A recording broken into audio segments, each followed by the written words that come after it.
Hola, ¿qué tal? Soy Dora Villalobos Mendoza y esto es Ecos de Mirabal, periodismo con perspectiva de género. Ya estamos viernes 9 de mayo de este 2014, mañana es 10 de mayo y se celebra el Día de las Madres en México. Y precisamente a propósito de este Día de las Madres, de este 10 de mayo, que es una fecha ya muy comercial, es una fecha que se promueve pues la compra de regalos y los festejos y los restaurantes, y que me parece bien, hay que celebrar a las mamás y hay que tener cualquier pretexto para pasarla bien y para festejar. Todo lo que sea de festejo me parece perfecto. Pero yo quiero aprovechar esta fecha para hacer una reflexión sobre lo que ha implicado la maternidad en las mujeres del mundo, pero particularmente de México, de las latinas. Digamos, responsabilidad tan grande que tenemos las mujeres de ser mamás, esta faceta es una faceta muy importante. Yo creo que para las mamás de México, y yo creo que las latinas, es como la faceta más importante que tiene una mujer, y de alguna manera el ser mujer está ligado a ser mamá. Así culturalmente hablando, es una parte muy fuerte para la mujer, muy culturalmente casi como en automático la razón de ser de la mujer, el ser mamá. En todas las etapas, ahorita lo vamos a analizar y vamos a ver que incluso desde muy chiquitas empiezan a visibilizar el ser mamás, y cuando son jóvenes, cuando son adultas no se diga, y en toda su etapa de mujeres, de señoras, de abuelitas, tienen toda la vida la parte digamos, carga en el buen sentido, o como se quiera ver, de ser mamá siempre, ¿no? Sus hijos ya pueden ser señores o señoras muy mayores, y ellas como mamás todavía se sienten como responsables, ¿no? Bueno, esta faceta de la mujer, de ser mamá, la quiero yo llevar al análisis antropológico, psicológico, de esto, qué significa, por qué culturalmente el ser mamá es tan fuerte, es tan importante, esto qué implicaciones han tenido en lo positivo, en lo negativo. ¿Y en qué momento estamos ahorita en el terreno de la maternidad en estos tiempos modernos? No es lo mismo el ser mamá en las distintas etapas de nuestra historia, hace 100, 200, 300, 400, 500 o más años incluso, es diferente, y yo pienso que en las próximas generaciones será diferente el ser mamá. Y bueno, para hacer este análisis yo invité a dos amigas, dos compañeras, dos expertas en distintas áreas que yo quiero que me ayuden a hacer esta reflexión. Déjeme, y se las presento. Ellas, usted las conoce porque han estado aquí en otros temas, y en esta ocasión el tema es la maternidad. Y están conmigo Isela González, ella es antropóloga, es enfermera, derecho humanista, feminista, entonces, bueno, defensora de indígenas y muy particularmente de mujeres indígenas. Entonces tiene, me parece, este perfil de análisis que yo creo que nos va a ayudar mucho. Y luego está Rosina Uranga, psicóloga, ella es terapeuta muy especializada en los temas de violencia de género, violencias a las mujeres, y creo que también con este perfil de poder hacer análisis, porque desde su trinchera le toca atender a muchas mujeres en distintas mamás, en distintas situaciones. Entonces, pues yo les agradezco mucho a las dos que hayan aceptado venir a hacer este análisis en esta fecha tan emblemática para las mexicanas. Isela, Rosina, muchísimas gracias. Y podemos empezar por donde ustedes quieran. Hay tanta información, yo me traje porque hay tanta información que no vamos a poder abordar todo. No vamos.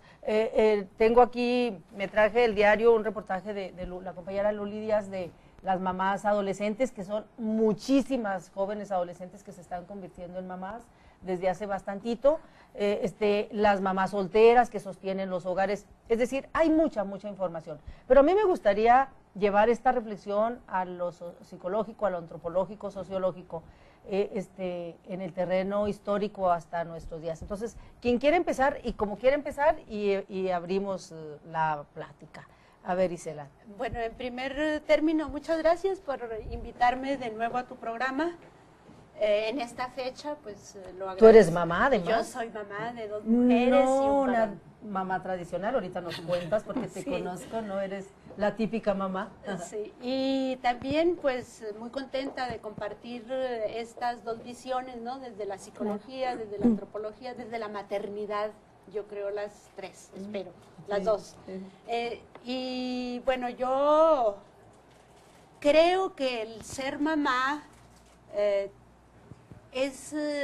viene desde una condición biológica que ya aquí Rosina nos va a ilustrar más sobre eso, que ya te da una etapa muy especial, el concebir, el pasar 9 meses con el producto, el embrión, después el feto y luego ya el producto en tu vientre. Yo creo que ahí ya se genera una relación muy especial, ¿no? Pero también el ser mamá implica otra perspectiva, que es de roles asignados, y que para tu programa pues queda perfecto, ¿no? Con perspectiva de género. Creo que la maternidad es una construcción cultural, y que va muy pegada a la construcción de ser mujer. ¿Y esto qué quiere decir? Desde pequeñas y pequeños nos asignan roles diferenciados a hombres y a mujeres. Y vamos a dejar por lo pronto un lado a los hombres y empecemos con las mujeres. A las mujeres, independientemente que nos vistan de un color, desde pequeñas los primeros regalos son empezar a socializar estos roles de maternidad con las muñecas, con los muñecos, ¿verdad? Para que los puedas cuidar, que aprendas a cuidar. Sí, para que aprendas a cuidar. Y luego viene las enseñanzas de tu madre, y tú estás viendo lo que tu madre hace, y esto se va introyectando culturalmente de tal manera que tienes muy claro cuando llegas a la edad productiva de lo que vas a hacer con tu mamá. No sé, Rosina, hasta aquí le dejo yo, y si tú quieres profundizar. Pues no, coincido totalmente contigo, Isabel. Creo, como dices tú, se ha hablado del instinto materno, y el instinto materno, como dices tú, es una construcción cultural. Las mujeres no tenemos tal instinto, aprendemos el maternaje, ¿no? Por el modelamiento, porque yo creo que todo mundo, bueno, todas nosotras conocemos mujeres que se han embarazado por accidente, circunstancialmente, ¿verdad? Y donde hay una ambivalencia muy grande entre lo cultural que le impone, ¿verdad? Yo debería ser una mamá que está muy contenta con mi embarazo, debería de esperarlo con mucho gusto, y no es así, ¿sí?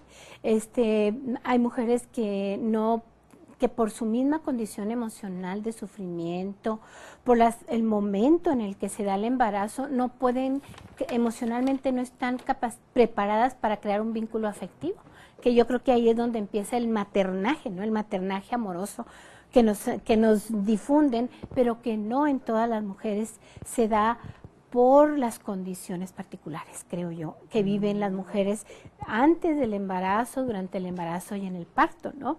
Que creo que tiene que ver mucho las condiciones de las mujeres en el momento de ser madres para que se cree un vínculo afectivo, amoroso, con los niños y las niñas. Entonces, pues coincido contigo en este sentido, ¿no? De que es algo que que es aprendido, y que hablando de la parte positiva que decías tú, Dora, bueno, creo que la parte positiva, porque creo que hay un costo muy alto para las mujeres aprender a ser mujeres como nos lo han enseñado, sacrificadas, incondicionales, pero creo que la parte positiva de la construcción del género femenino tiene que ver con la empatía, ¿verdad?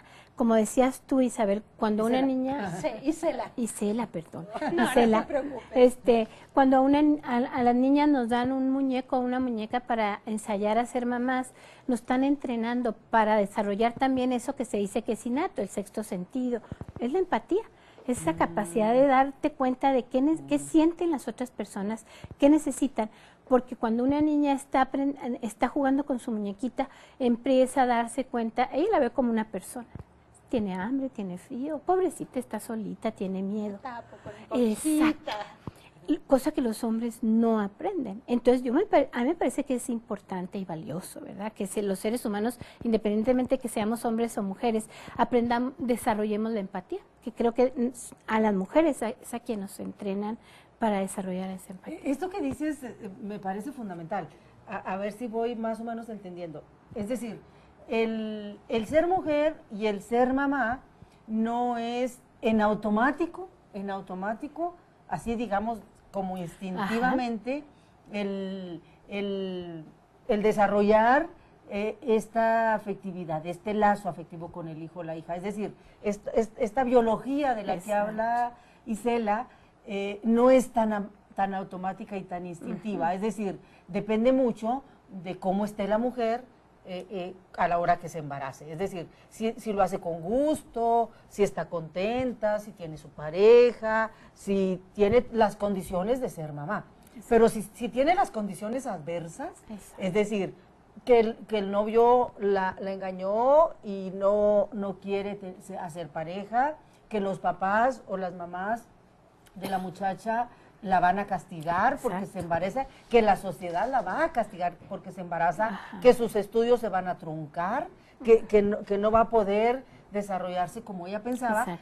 Todas las condiciones adversas, no va a estar contenta con su embarazo. Es decir, el embarazarse con esta biología de la que hablamos no es en automático una bendición, como se le puede llamar, porque se le llama, es que es una bendición que la mujer, es decir, el ser mujer y el embarazarse no es en automático la felicidad. No es en automática la felicidad, depende de. Exacto. Depende. Pensaba en una violación ahorita que te por ejemplo, imagínate. Por ejemplo. En una violación donde las obligan, ¿no? Exacto, donde las obligan. Esto me parece fundamental porque a partir de este análisis, es decir, tenemos entonces que separar, porque luego pensamos, y yo creo que mucha gente piensa, que es esta maternidad instintiva, es decir, la mujer se embaraza y en automático tiene que ser feliz, porque para eso nació, para eso es mujer, para embarazarse. Tiene que ser feliz. Y entonces, en automático se embaraza y eso le da la felicidad que como mujer necesita y como mujer tiene que tener. Pues no. Sí, fíjate cómo es interesante el diálogo entre las disciplinas. Yo hablé como algo así dado, ¿no? Y cómo la psicología me dice, no es así por esto, y te deconstruye. Sí. Oye, pero creo que no va ¿verdad? Como que creo que se complementa. Sí, pero se va deconstruyendo esta idea que incluso nosotros como feministas la traemos así tan construida, tan transmitida de nuestras madres, de nuestras familias, pero hay otro factor que a mí me interesa destacar aquí, que también te ayuda a entender cómo las construcciones culturales con determinados factores, en determinada etapa histórica del desarrollo de la sociedad, del modo de producción, también te construye eso. ¿Por qué hay padres, que son los menos, ¿verdad? Son los menos los que se quedan a cargo de sus hijos y de sus hijas, por una situación de que la madre se murió, de que se divorciaron y bueno, él ganó la patria potestad y puede desarrollar todo este ejercicio que ya es maternal, paternal, pero que es muy similar al que desarrollan las familias. Bueno, yo tengo esa pregunta para Rosina, porque yo pienso que, mi teoría es, mi postura es que los hombres pueden desarrollar este lazo afectivo con los hijos y con las hijas igualito que con las mujeres, igualito, es decir, efectivamente no trajeron en su vientre 9 meses a la criatura, efectivamente no tuvieron el parto, efectivamente, pero yo es mi postura, a lo mejor estoy equivocada, yo creo que a partir de que nace la criatura, es más, que si el hombre se involucra en el embarazo, Exacto, desde el embarazo, y en el parto, claro, si está ahí, y si sigue atendiendo a la criatura, yo pienso que desarrolla el hombre, que sí, tiene la capacidad para desarrollar el mismo lazo afectivo que la mujer. No creo que haya diferencia. No, yo creo que habrá, por la biología, por cuestiones de biología, como dices tú y los latidos, hay ciertas cosas inherentes a esa parte, ¿no? De nuestra anatomía, de estar sintiendo los movimientos, pero creo que en gran medida, como dices, papá puede estar externamente tocando, ¿verdad? El vientre de la mamá. Y sintiendo también muy bonito, ¿no? Exacto, yendo a ver las tomografías, ahí está su bebé, es decir, si el papá emocionarse hasta el muégano. Y va creando un vínculo afectivo desde antes del nacimiento, sí, yo creo. Y fíjense que cuando uno habla de género y cuando uno reflexiona con los hombres particularmente, de cómo el hecho de ser educados de la manera en que son educados, es decir, cómo van construyendo su identidad, cómo van aprendiendo a ser hombres, se les priva de esta parte muy importante de poder crear vínculos, porque esa educación, ¿cómo diríamos?, diferencial entre hombres y mujeres, tiene efectos a largo plazo, creo yo. Si a un niño, si dejáramos atrás la homofobia y la misoginia y permitiéramos que un niño jugara con muñecas, con trastecitos, pensando que está jugando a ser papá, no mamá, porque inmediatamente nos viene la idea de que está jugando a ser mamá y que quiere ser mujer. Es un niño que le llaman la atención las muñecas y los muñecos, y si les diéramos el permiso de también ir creando esa empatía, yo creo que estaremos preparándolos para un paternaje amoroso, ¿sí? Y entonces habría mucho menos historias de abandono, porque creo yo que muchos hombres abandonan a sus hijos e hijas, ya no digamos los que se van del otro lado, aquí mismo en la ciudad, ¿verdad? Es decir, simplemente un padre soltero nunca se entera si nació o no nació su hija, su hijo, ¿verdad? Es decir, no está al tanto de qué pasó con ese hijo, producto de un embarazo en el que no se casaron. O estos padres que vuelven a contraer matrimonio, tienen otra relación y se olvidan totalmente. Yo creo que tiene que ver con esta masculinidad tóxica, como dice, ¿verdad?, Sergio Sinay, es decir, donde ellos no tienen esa posibilidad de crear vínculos afectivos. La sociedad les negamos esa posibilidad. En su educación, pues sí, les impedimos crear la empatía e ir aprendiendo a generar vínculos afectivos, ¿sí? Y también, no vayas, esto es de las mujeres, y entonces limitarle la posibilidad de crear los vínculos tiene un costo muy alto. Sí, y esto que dices es gravísimo, es decir, tiene unas implicaciones tremendas, porque las personas que nos están viendo no nos dejarán mentir. Los niños desde chiquititos les llama la atención jugar a las muñecas y a los trastecitos, es decir, es un juego más, pues, pero desde chiquititos les decimos no, tú no, porque te vas a hacer homosexual. Y luego a las mamás que sí les permiten que jueguen con las muñecas y todo, las señoras más mayores y los señores dicen, no, se puede hacer homosexual, o sea, no, les prohíben que jueguen con las muñecas y los juguetes, porque en la cultura machista que tenemos, eso es para las niñas, porque hay que entrenarlas. Yo creo que no es un asunto ni siquiera consciente, es un asunto absolutamente cultural y consciente. Sabemos que a las niñas hay que comprarles muñecas, pero no sabemos eso como qué implica, pues porque es para niñas, y a los niños trompos porque son niños, pero si analizamos el asunto, pues es esto, es entrenar a través del juego a las niñas a que sean mamás, y entonces prohibirle a los niños a que sean mamás, es decir, a que jueguen ese rol de mamás. Exacto. Pero entonces ahí viene el asunto, que luego no hacemos conciencia que al prohibirles a los niños que puedan desarrollar esta capacidad afectiva, esta empatía de la que Rosina nos habla, pues entonces los hacemos y los construimos en su rol de hombres absolutamente irresponsables, es decir, totalmente ausentes de esa afectividad a grado, y eso pues ahí están las estadísticas de que abandonan a sus hijos. así, o sea, con esa drasticidad. Así es, sí. Y pudiera decir, los hombres así se construyen felices y contentos. Eso es falso, por eso surge la teoría de la masculinidad, ¿no? Que está en este proceso de estudio y de demostración de que los hombres no son felices con estos roles, con esta dureza que se le ha impuesto, con ese tú eres hombre, juega los carritos, etcétera. Y sé proveedor y a ver cómo le haces. Y a ver cómo le haces. Y luego llega a enfrentarse que pues no va a poder ser proveedor completamente y ya se inserta la mujer en el trabajo.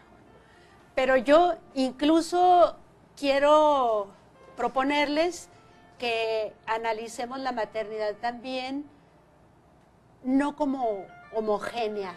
Claro. No como homogénea, ¿no? Ya no, es lo mismo, ya no ahorita. No es lo mismo Claro.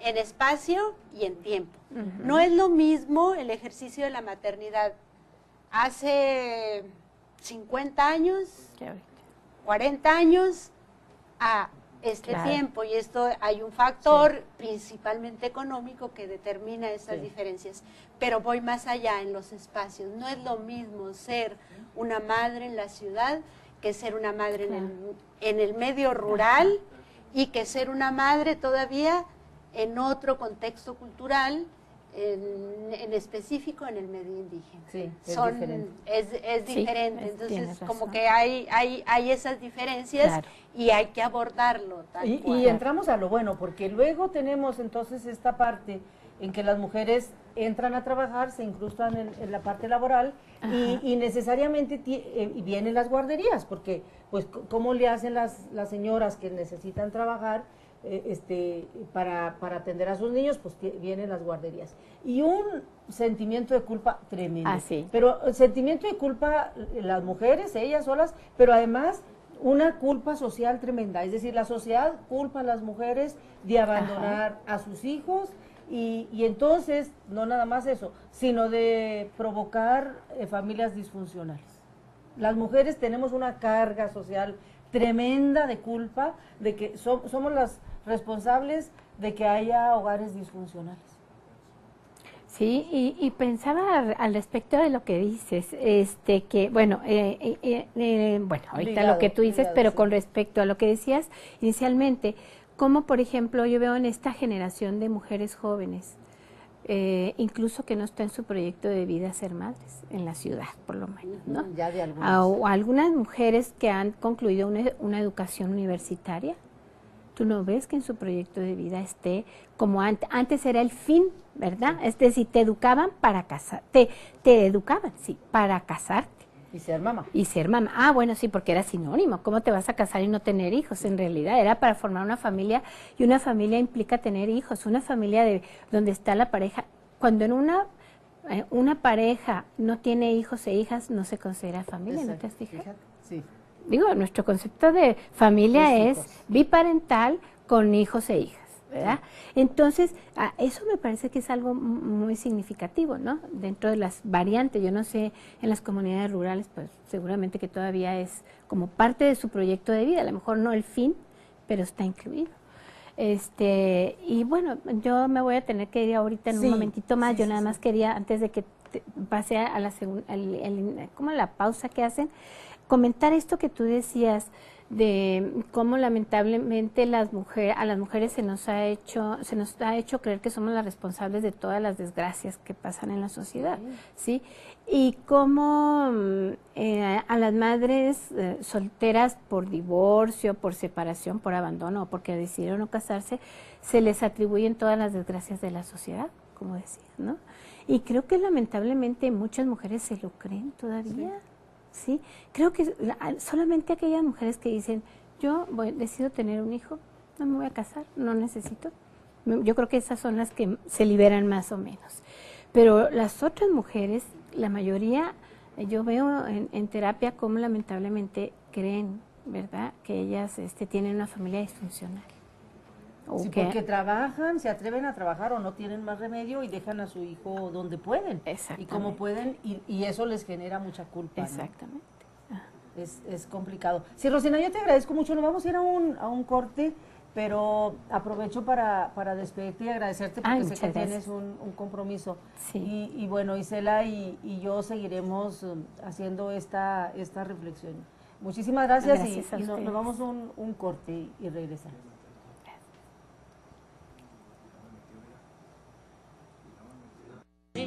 Cadena de eslabones ancestrales.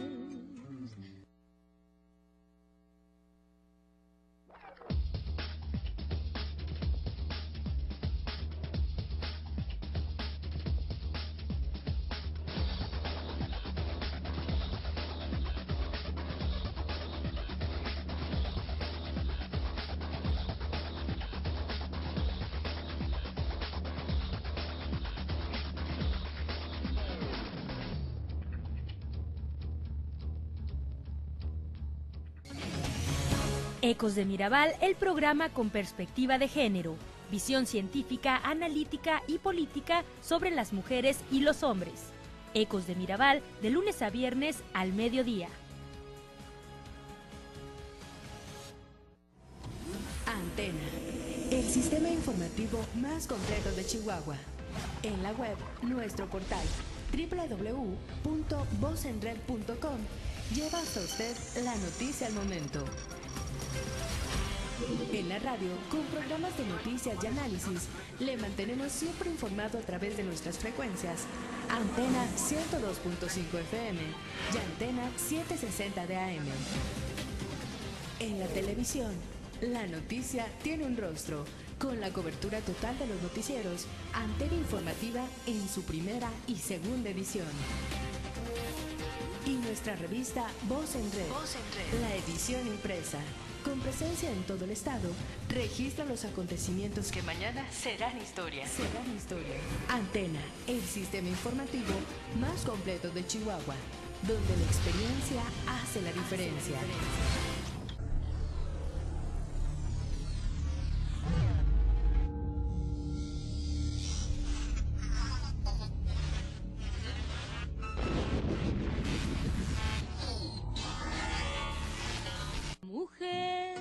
Semilla, fruto, flor, camino, pensar es altamente femenino. Regresamos, estamos en Ecos de Mirabal y estoy platicando con Isela González, ella es antropóloga, despedimos a Rosina Oranga que se tuvo que ir, psicóloga, y estamos haciendo una reflexión sobre la maternidad en la cultura latina. Pues bueno, esta faceta de la mujer tan importante, tan simbólica, tan especial, pero con distintas, digamos, con distintos significados. Y sobre todo desde la parte cultural, que es toda esta, pues, complicada explicación, porque yo entiendo que para muchas personas, si lo vean como que la maternidad es instintiva, es necesariamente felicidad y absolutamente biológica. Y bueno, ya decíamos en el segmento anterior que es más una construcción cultural, que hay mujeres en situaciones adversas que por distintas razones no se querían embarazar, se embarazan y no les da felicidad, no les provoca, es decir, el embarazo no provoca felicidad en automático, que hay condiciones que hacen que para la mujer un embarazo sea felicidad. Y hay condiciones en que hacen pues que sea infelicidad, que no sea felicidad. Entonces vamos como aprendiendo en este razonamiento, en este análisis. Y yo quiero aquí aprovechar para ver otra faceta también, porque son tantas, son muchas las facetas y muchos ángulos desde donde podemos analizar, pero hace ratito llegó una marcha desde Cuauhtémoc aquí a Chihuahua y bueno, la próxima semana le daré imágenes, pero esta marcha continúa hasta México y son varias personas, hombres y mujeres, que van viajando ahorita a la Ciudad de México porque se van a reunir allá en el Distrito Federal en la Marcha Nacional de la Dignidad. Y se hace esta marcha a propósito del 10 de mayo. Ellas, la razón de hacer esta Marcha Nacional de la Dignidad en la Ciudad de México, en esta fecha, es decir, mañana es en la Ciudad de México, mañana 10 de mayo, es para decirle al país que no hay nada que celebrar. ¿Por qué razón no hay nada que celebrar? Porque estas personas, la mayoría mamás que van a esta marcha, son personas que tienen algún familiar desaparecido o desaparecida. Son la mayoría mamás que tienen a hijos e hijas desaparecidos. Y algunos papás, algunos parientes, la mayoría mamás, porque en esta faceta tan importante que decíamos ahorita, de la maternidad en la mujer, cuando los hijos y las hijas desaparecen en una familia, una persona, es la mamá, fíjese, la que más está en la lucha por la búsqueda de su hijo o de su hija. Esto lo vemos, esto es muy fácil verlos en estos grupos de personas desaparecidas, y entonces tenemos esta otra faceta de mucho dolor, de muchísimo dolor. Decíamos hace ratito que fuimos a tomar imágenes a esta marcha que llegó aquí a Chihuahua, viene de Cuauhtémoc, y que le digo va de paso hacia la Ciudad de México. Decíamos que yo creo que lo más doloroso para una mamá, para una mujer, yo creo, y para una mamá particularmente, yo creo que sí es el tener a un hijo o una hija desaparecida. Siguiendo en esta explicación y en este análisis que hacíamos hace ratito, en teoría tendría que ser, bueno, no en teoría, tendría que ser igual de doloroso para un papá el tener a un hijo y a una hija desaparecida. Es decir, a mí me parece que no hay ninguna razón para que no sea igual de doloroso. Pero con esta construcción que tenemos cultural, es la mamá la que sufre más. Entonces, bueno, pues yo no quería hacer este programa, aunque la semana que entra vamos a hablar un poquito más con imágenes y hablar un poquito de esta marcha.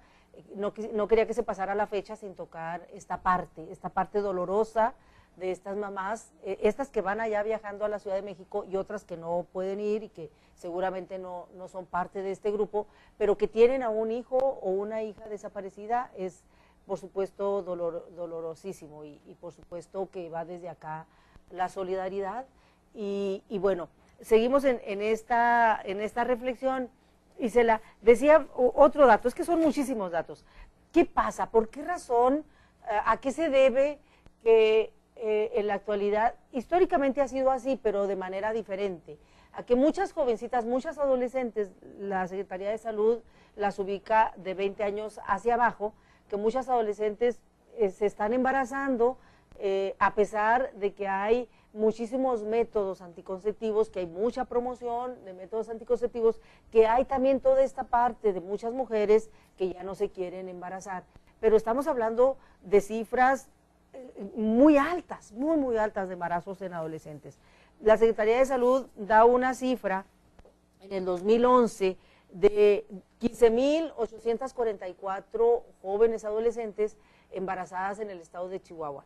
En el 2012, 14.170, y en el 2013, 13.640. Si bien va poquito a la baja, 1.000 cada año, pero estamos hablando de muchos, de un promedio de 40 jóvenes adolescentes embarazadas o que tienen a sus hijos diariamente. Es decir, en Chihuahua, solo en el estado, es un mundo de jóvenes adolescentes, que se embarazan, que tendríamos que buscarle una explicación. No le encuentro por dónde, no le entiendo, se complica un poquito por qué razón. Yo creo que aunque haya estos métodos anticonceptivos, aunque se sepan, porque son jóvenes que están informadas, de alguna manera hay una precocidad, hay una libertad sexual, de alguna manera, que se ha ido promoviendo, que ahí existe, que yo no veo que sea malo, de alguna manera sí irresponsable, me parece que sí está siendo irresponsable, y que no, la sociedad, las autoridades no hemos podido de alguna manera emparejar esta libertad sexual con la responsabilidad materna, porque lo que sí es un hecho, pues es que hay mucha responsabilidad a quien se embaraza. Y entonces, no son jovencitas que se están queriendo embarazar, es decir, que se preparen y que tengan todo un proceso de embarazo, no, son lo que se les conoce como embarazos no deseados. Las jóvenes no es que se anden queriendo embarazar, es que tienen relaciones sexuales, no son responsables, no se cuidan y se embarazan, porque bueno, alguien que tiene relación sexual lo que tiene que saber es que se puede embarazar. Y entonces, de alguna manera, se sabe que hay métodos anticonceptivos, pero no se les están poniendo a la mano, no se les están facilitando a estas jóvenes, que tampoco tendría que ser necesariamente, digamos, como debe ser. Me parece que parte de la educación sexual, porque creo que se reduce a educación sexual, tendría que ser el que las jóvenes sepan que si tienen relaciones sexuales implica mucha responsabilidad. Jóvenes, hombres y mujeres, porque no se embarazan solas las jovencitas. Hablo de hombres y mujeres. Y entonces implica una responsabilidad tremenda, y entonces en esta educación sexual sí tendrían que tomar decisiones muy conscientes, muy responsables de sí tener relaciones o no tener relaciones con esas responsabilidades, con esas implicaciones de responsabilidad. Y a la hora de decir que sí, bueno, saber si tienen relaciones y saber si se van a embarazar o no, si van a usar métodos o no, o una decisión, decir mejor no tengo relaciones porque sé que implica embarazarme y eso es mucha responsabilidad. No sé, Isela, tú cómo veas este asunto, pero son cifras tremendas, alarmantes. Sí, claro, son cifras muy alarmantes y yo creo que tienen su origen en que no hay una política pública de educación integral dentro de los espacios formales, que son las escuelas, para prevención de embarazos en adolescentes, que no solamente tiene que ver con el que conozcan cómo funcionan los métodos anticonceptivos y cuáles son. Tiene que ver también con que las y los adolescentes aprendan a lo que significa, en términos de sus aspiraciones personales, el ser mamá o papá. ¿Cuántas mujeres de estas jóvenes vemos que de manera brusca interrumpen sus estudios en secundaria y luego para cuidar al bebé? ¿Por qué? Porque las tradicionales cuidadoras, muchas veces desde la abuela, la madre, ya está inserta en un mercado laboral que aunque quiera no le va a permitir cuidar, entonces lo cuida. Ese es un aspecto. El otro aspecto es que si su mamá no trabaja, ella cuida al bebé, pero luego los jóvenes, en el mejor de los casos, que formen la pareja y que puedan compartir la responsabilidad, pero en la mayoría de los casos no comparten esa responsabilidad y generalmente la carga se les queda a las mujeres. Entonces la joven ya resolvió el cuidado de su hijo, pero luego se tuvo que insertar en el mercado de trabajo en condiciones muy desfavorables, como dependienta en alguna tienda. Esto no está diciendo qué empleos son buenos, qué empleos son malos, pero sí qué empleos te dan las mejores condiciones laborales. Entonces, pienso que desde ahí se debería de educar a las y los jóvenes.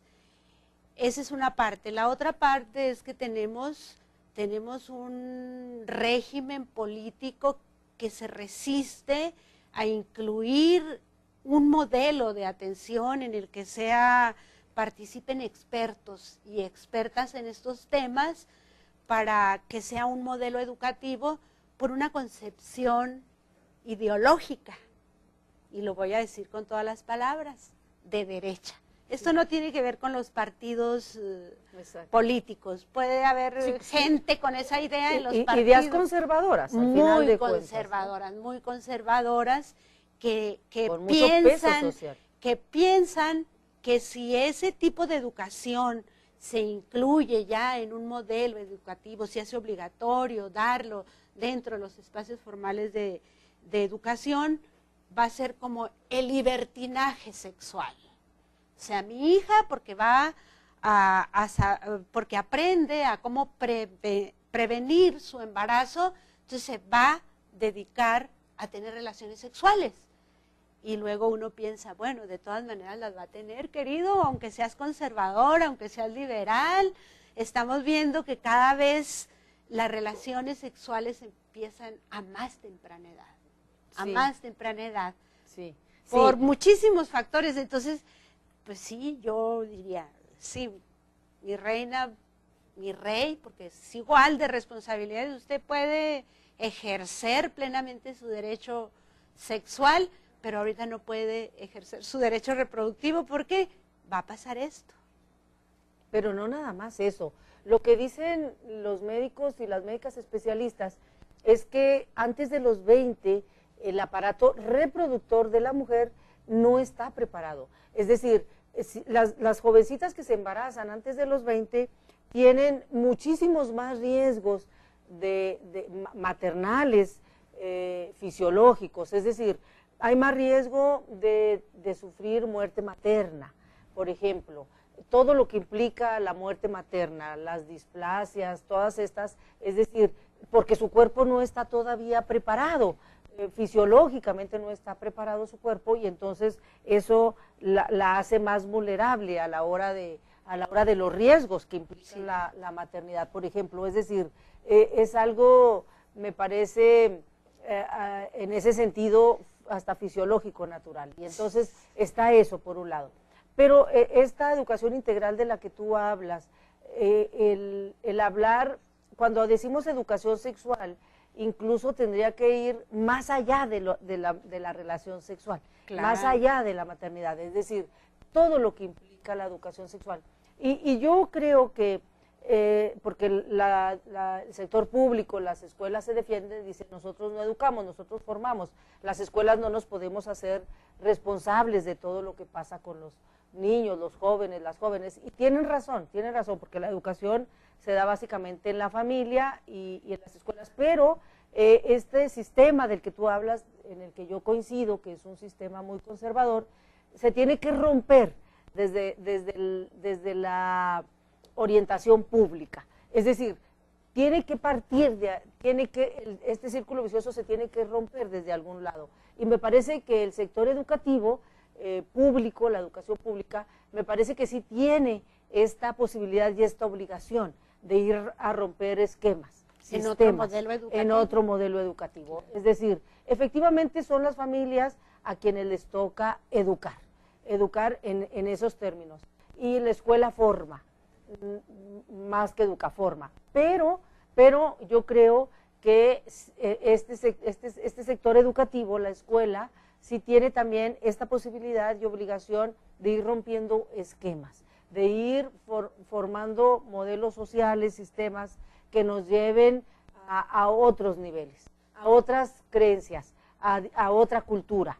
Y me parece que sí tiene que ser una cultura con una educación sexual diferente, integral. Es decir, sin quitarle este conservadurismo que es una doble moral. Porque finalmente lo que tenemos como consecuencia es que los jóvenes están teniendo relaciones sexuales porque finalmente les llega mucha información de muchos lados. Ahorita hay mucha información que no se puede evitar. El asunto es qué hacer con esa información, cómo orientarles en esa información. Y entonces me parece que entonces debe ser una orientación, una educación sexual integral, donde les quede muy claro, con mucha conciencia, los haga ser y las haga ser muy conscientes de que si tienen relaciones sexuales se pueden embarazar.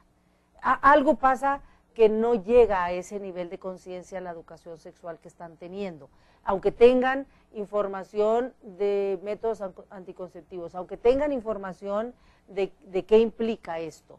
Algo está pasando que no estamos educando a jóvenes, muchachos y muchachas, responsables sexualmente hablando. Es decir, están teniendo relaciones sexuales sin pensar en que se pueden embarazar o que pueden embarazar. Eso queda muy clarito, porque estamos hablando de cantidades muy grandes de embarazos en adolescentes. Estamos hablando de más o menos el 30% de los embarazos son mujeres adolescentes.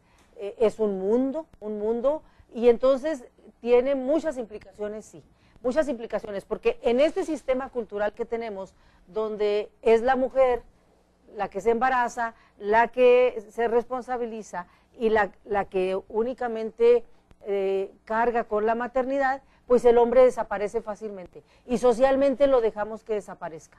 Es decir, le permitimos que desaparezca. Y posiblemente vaya a embarazar a otra le permitimos facilito.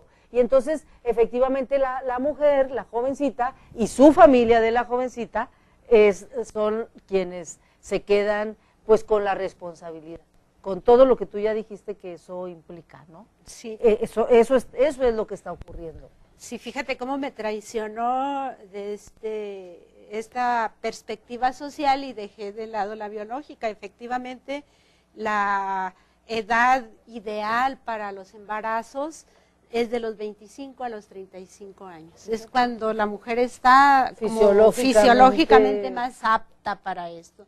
Y no solo fisiológicamente, también psicológicamente, ¿no? Ya después estás cansada, sí. En fin. Sí, y antes pues te estás preparando. Es decir, antes de los 25 se supone que te estás preparando. Por supuesto. Para decidir. Sí. Y puedes decidir ser o no mamá. Pero antes pues, estás en un proceso en el que todavía no estás ni física ni psicológicamente preparada, ¿no? Sí. O sea, es un asunto absolutamente de la naturaleza, ¿no? Ahí sí que biológico, ¿no? Sí. Y entonces son todos estos riesgos y entonces es de esto que hablábamos, que no es en automático el embarazo en la mujer felicidad, no necesariamente implica, no. Este asunto, que es con el que yo quiero cerrar, este asunto del que tanto se habla del instinto materno. O sea, es que las mujeres tenemos instinto materno y que Rosina nos decía, no hay instinto materno, no existe. Es una empatía que desarrolla la mujer o no la desarrolla. En esta cultura que tenemos se promueve mucho y se desarrolla. La mujer desarrolla esta empatía, que es empatía, no es instinto, esta empatía materna. Y esta cultura que tenemos le prohíbe al hombre, le impide al hombre que desarrolle esta empatía paterna que debería de desarrollar, ¿no? Entonces hablamos de empatía, no de instinto, no hay un instinto materno, hay una empatía. Pero para desarrollar esta empatía, pues no es tan simple, hay que desarrollarla, hay que promoverla, hay que educarla, y entonces sí hay en las mujeres esta educación, la cultura nos va llevando a las mujeres a tener esta empatía materna, por eso la mayoría de las mujeres no abandonan a sus hijos, hay excepciones, pero la mayoría no, y en cambio los hombres no la desarrollan, y entonces pues los abandonan, pero no porque sea un asunto de instinto, no porque sea un rollo fisiológico, porque ni es de un buenos asunto, y malos, ¿no? Ni de buenos ni malos, es un asunto absolutamente cultural que tiene que ver con modelos sociales, sociedades que así forman a las personas. Así es. Un minuto para conclusión, Isela. Pues que se nos fue bien rápido. Le dimos apenas un entre, ¿no? Pues como conclusión, yo te felicito porque generas este espacio donde no es este análisis muy tradicional de la mamá abnegada, como si no existieran las diferencias, donde vas a fondo al análisis, que nos faltaron, sí, hay que hacer más, sí, hay que hacer más programas de estos. Con otras personas y bueno, no dejar de felicitar a las mamás trabajadoras que nos están viendo. A todas las mamás, a todas felicidades a mi señora madre, a todas las mamás, tus hermanas, mis hermanas, a mi mamá que es mamá y a mis hermanas que son mamás, a todas muchas felicidades y festejaremos mañana como todo mundo, ¿no? Por claro supuesto. Que sí. Muchísimas gracias al personal técnico que nos hace favor de transmitir, muchísimas gracias a ti, Isela, me da muchísimo gusto poder compartir este análisis contigo. Hoy nos tocó camareo de Omar Mares, que es así como de lujo, y con Alex, o sea, lujo de todos los lujos el camareo hoy. Allá adentro están todos los demás compañeros y compañeras, Wendy allí saludando, claro que sí, Armando, que ni caso nos hace, allá está, muy trabajador. ¿Quién más está? El Chico Che y Dani no están allá, pero bueno, ellos muchísimas gracias también. Judith y Viviana en la producción, Janet y una servidora en la conducción. Y muchísimas gracias a usted que nos sigue en Ecos de Mirabal. Nos vemos el lunes.